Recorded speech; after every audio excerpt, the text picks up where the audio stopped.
सकते हैं। जैसे तैसे उनका विपक्ष के नेता का पद बचा है, तो अब इस्तीफा दें या ना दें जो है से अब कोई फर्क नहीं पड़ने वाला है। जनता उनको नकार रही है, इस बार ही नकारी है, पहले भी नकारी है और आगे भी नकारेगी। जो हाल अभी है इससे भी बुरा हाल जो है से उनका होने वाला है। वोट चोरी नहीं होता तो जीतते हो, ऐसा वो हमेशा कहते हैं। अरे जब नमस्कार, न्यूज स्थान देख रहे हैं आप, मैं हूं आपके साथ टीआर सिंह। देखिए, शराब नीति मामले में अरविंद केजरीवाल और मनीष सिसोदिया को जो है कोर्ट से राहत मिल गई है। अब आपको बताएं तो नेता प्रतिपक्ष तेजस्वी यादव जो है कह रहे हैं कि दिल्ली में जो है फिर से चुनाव होना चाहिए। बीजेपी हमेशा जो है अपने विपक्ष को फंसाती है। बातचीत करेंगे, बीजेपी की ओर से प्रेम रंजन पटेल हमारे साथ हैं। बहुत बहुत स्वागत है सर। हाँ, नमस्कार।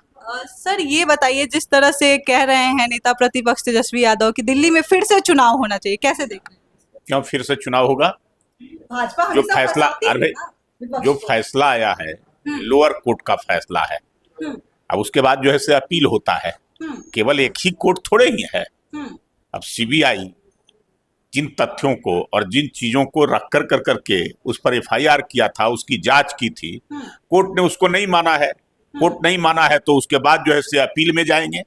सीबीआई तथ्यों के आधार पर जो है से उसने जो है से केस बनाया था। उस केस को अगर जो है से लोअर कोर्ट जो है से, मैं इस न्यायालय का सम्मान करता हूं, लेकिन लोअर कोर्ट ही केवल जो है से ऑथेंटिक नहीं होता है। अगर किसी को सजा हो जाती है लोअर कोर्ट से तो हाई कोर्ट और सुप्रीम कोर्ट से सजा माफ हो जाती है। ये दोनों काम होता है। तो लोअर कोर्ट किस प्रकार से इन्फ्लुएंस होकर करके और किस प्रकार से जो है से अगर केजरीवाल के पक्ष में फैसला जो है से दिए हैं तो अपील में जो है से सीबीआई जाएगी, हाई कोर्ट में जाएगी, हाई कोर्ट उसके बाद सुप्रीम कोर्ट है, तब ना जो है से। और भारतीय जनता पार्टी फंसाने का नहीं काम करती है। ये फंसाने का काम कांग्रेस के लोग करते थे। ये पूरी तरह से जो है भ्रष्टाचार की आकंठ में डूबे हुए कांग्रेस हो, केजरीवाल हो, तेजस्वी यादव हो, ये सारे लोग, इसलिए सब लोग जो है से आज जो है से मिल गए। तेजस्वी यादव के ऊपर, उनकी पार्टी के ऊपर बहुत सारे जो है से आरोप लगे हुए हैं। उनके सुप्रीमो आरजेडी के तेजस्वी यादव के पिता हैं जो बिहार के मुख्यमंत्री रहे, उनके ऊपर कई मुकदमे जो है से, चाहे वो चारा घोटाला में मुख्यमंत्री के तौर पे जो है से उनके कई जो है से नाम आए हैं और उसमें सजा भी हुई है। उसके अलावा रेल मंत्री रहते हुए लोगों को जो है से नौकरी देने के लिए पैसे लेने का, लैंड लेने का, जमीन लेने का, ऐसे जो है से कई सारे आरोप हैं। उसमें तेजस्वी यादव के नाम से भी हैं। इसलिए इनको तेजस्वी यादव के कई सारी संपत्तियां अटैच हुई है। इनकम टैक्स, सीबीआई, ये सारे जो है से ईडी सब जांच कर रही है तेजस्वी यादव को। तो तेजस्वी यादव को अभी जो है से केजरीवाल के नाम पर उछलने की आवश्यकता नहीं है। पहले अपनी जांच को पूरा होने दीजिए।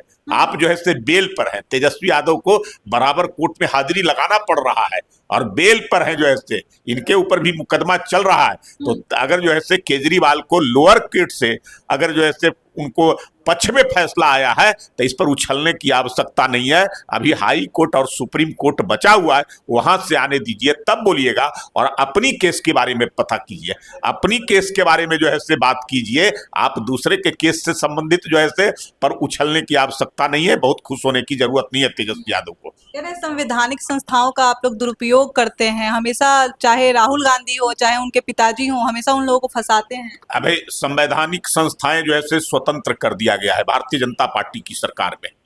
ये पूरी तरह से जो है से निष्पक्ष तरीके से अपना काम करते हैं। जो भ्रष्टाचारी हैं, जो जनता के पैसे का बंदरवाट किए हैं, जो इस प्रकार के कुकर्म किए हैं, वैसे लोगों पर कार्रवाई जो है से ये सरकारी एजेंसियां करती रहती है। वो एजेंसियों पर कोई दबाव नहीं होता है सरकार का।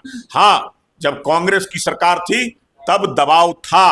और जरा पूछिए कि लालू यादव के ऊपर जो है से मुकदमा ईडी का और सीबीआई का कब हुआ था, कब उनकी गिरफ्तारी हुई थी? उस समय केंद्र में भी जो है से कांग्रेस की सरकार थी। तो उस समय वो फंसा करके आज बोले तेजस्वी यादव कि कांग्रेस पार्टी ने हमारे पिता को फंसाया था, हमारे ऊपर मुकदमा हमारे पिता के ऊपर किया था और उनको जैसे इस्तीफा देने पर मजबूर किया था, सीबीआई ने गिरफ्तार किया था। ये कांग्रेस पार्टी जबरदस्ती कराने का काम फंसा करके की थी। ये तेजस्वी यादव जरा बोले, अगर जो है से सरकारी संस्थाएं जो है से का दुरुपयोग सरकार करती है तो पहले कांग्रेस ने दुरुपयोग किया है।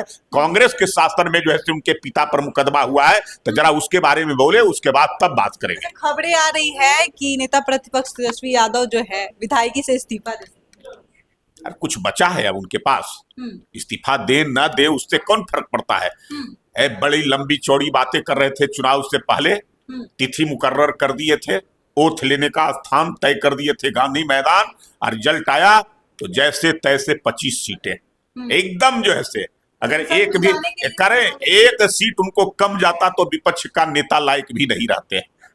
जैसे तैसे उनका विपक्ष के नेता का पद बचा है, तो अब इस्तीफा दें या ना दें जो है से अब कोई फर्क नहीं पड़ने वाला है। जनता उनको नकार रही है, इस बार ही नकारी है, पहले भी नकारी है और आगे भी नकारेगी। जो हाल अभी है इससे भी बुरा हाल जो है से उनका होने वाला है। वोट चोरी नहीं होता तो जीतते हो, ऐसा वो हमेशा कहते हैं। अरे जब हारते हैं तो कुछ ना कुछ बहाना लगाते हैं।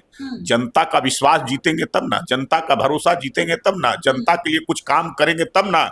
अपना दुरुपयोग सत्ता में आने के लिए जो है से अपने पावर का दुरुपयोग करते हैं, पैसा कमाना, परिवार को सत्ता में स्थापित करना, यही तो उनका रहा है। संपत्ति बनाना, संपत्ति छुपाना, यही तो रहा है। इसलिए तो जनता नकारती रहती है और आरोप लगाते हैं वोट चोरी का।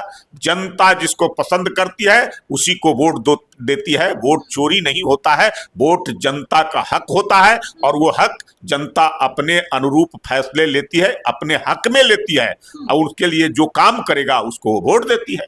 चलिए, तो आप सुन रहे थे प्रेम रंजन पटेल को, क्या कुछ कहा आपने सुना। चलिए, इस खबर में इतना ही। इस खबर से आप क्या सोचते हैं हमें कमेंट बॉक्स में जरूर बताएं। तब तक के लिए धन्यवाद।